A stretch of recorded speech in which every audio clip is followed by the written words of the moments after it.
दोस्तों आज हम एक नया इंग्लिश वर्ड सीखेंगे जो है आर्बिट्ररी। ARBITRARY, जिसका प्रोनाउंसिएशन है आर्बिट्ररी। और इसका हिंदी में अगर एक शब्द में मतलब समझे तो वो होता है मनमाना।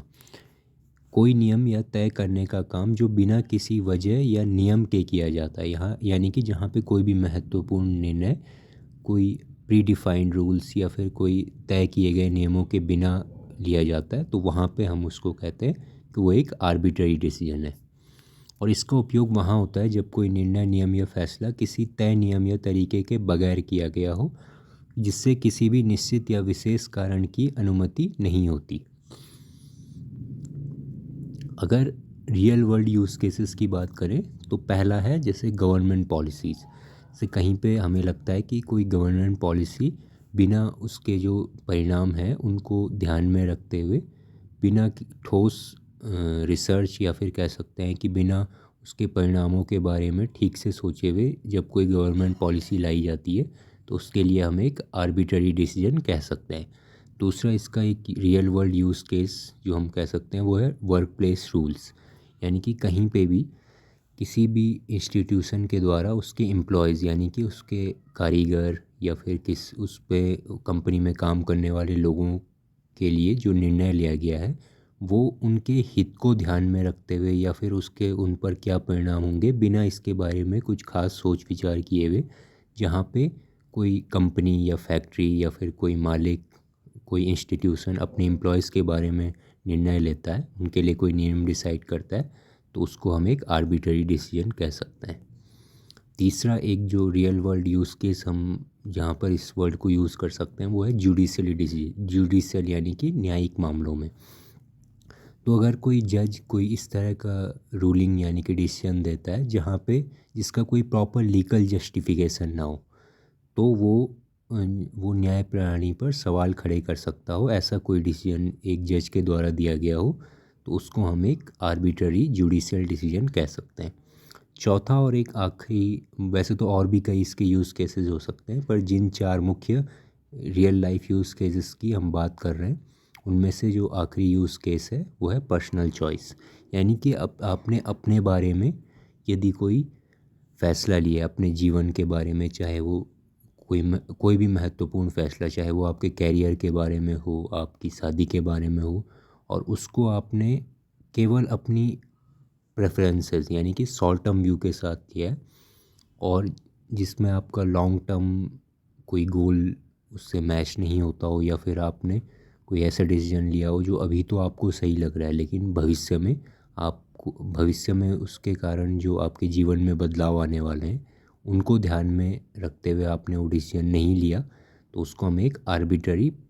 पर्सनल चॉइस या फिर डिसीजन कह सकते हैं, जिसके कि कुछ इरेशनल आउटकम्स बाद में आपके जीवन में आ सकते हैं। अब हम आखिरी में कुछ रियल वर्ल्ड सेंटेंसेस एग्जांपल्स के थ्रू इस वर्ड के यूज़ को समझेंगे। सबसे पहला एग्जांपल जो आज हम देख रहे हैं वो है the dictators regime was known for its arbitrary and oppressive rule. पहले सेंटेंस में इसका मतलब है कि जो डिक्टेटर का रेजीम था, रेजीम का मतलब होता है कार्यकाल, तो जो कोई भी यहाँ पर एक डिक्टेटर की बात की गई है जो कि अपने, जैसा कि आप जानते हैं कि डिक्टेटर का मतलब ही होता है कि जो शासक अपनी मनमर्जी से कुछ भी डिसीजन लेता है बिना उसके परिणामों को या प्रभावों को, जो प्रभाव हैं उसके ऊपर बिना सोच विचार किए हुए जो अपनी मर्जी से कोई भी केवल अपने निजी स्वार्थ को ध्यान में रखते हुए कोई भी शासक निर्णय लेता है तो उसको डिक्टेटर कहा जाता है।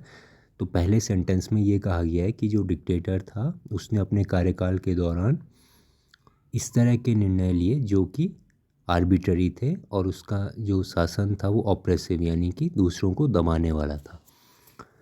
तो इसका मतलब है the dictators regime was known for its arbitrary and oppressive rule, यानी कि जो वो किसी एक शासक जिसके बारे में बात की गई है उसका जो कार्यकाल था वो इसके लिए जाना जाता था कि जो उसके डिसीजंस थे वो आर्बिट्ररी थे और उसका जो शासन था वो दूसरों को दबाने वाला था। और दूसरे सेंटेंस जो हम आज देखेंगे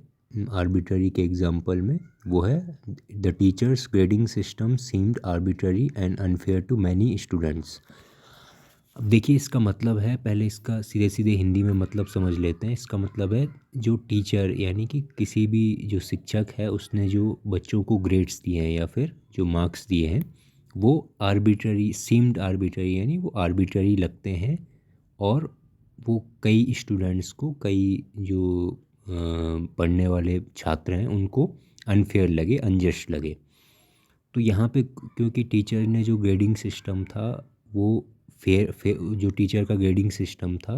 वो फेयर नहीं था, सब बच्चों को एक समान ध्यान में रखते हुए नहीं ग्रेड्स दिए गए, इसीलिए उस टीचर के ग्रेडिंग सिस्टम को आर्बिट्ररी कहा गया है।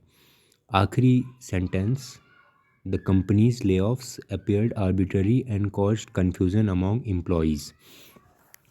तो जैसा कि हमने अपने यूज़ केसेस में समझा था कि किसी इंस्टीट्यूशन के फ़ैसले को